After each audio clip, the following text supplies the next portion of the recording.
Nigeria, 3 États ont été placés en mode confinement total, une situation qui bouleverse le quotidien de millions de personnes. À Lagos, par exemple, l'un des États les plus peuplés, nombreux sont ceux qui vivent au jour le jour. Pour eux, il est hors de question de rester à la maison. Nous les avons retrouvés dans un marché bondé et ils sont plutôt préoccupés par leur gain du jour que par le respect des gestes barrières. Souel Djalil.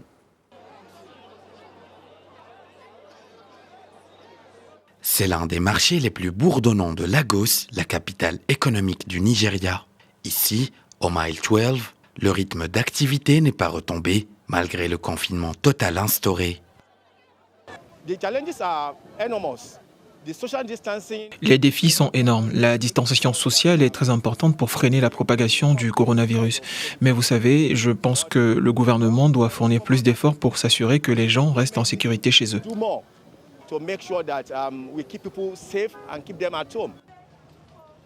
Dans le cadre d'une initiative gouvernementale et pour désengorger le Mile 12, la direction du marché a créé un substitut à Ogoudou dans la banlieue de Lagos.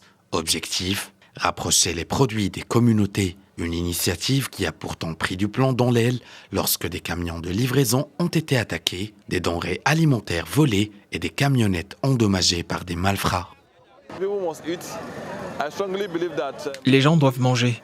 Je crois fermement que la faim est beaucoup plus dangereuse que le coronavirus. Nous devons donc faire de notre mieux pour nous assurer que les gens mangent à leur faim. Au Nigeria, premier producteur de pétrole en Afrique, l'économie paie un lourd tribut en raison de la crise sanitaire actuelle et ses répercussions sur les cours du pétrole. Menacé de récession, le pays a sollicité les bailleurs de fonds internationaux. Un fonds d'intervention de crise doté de près d'1,3 milliard de dollars a été annoncé par le gouvernement afin de renforcer le système sanitaire.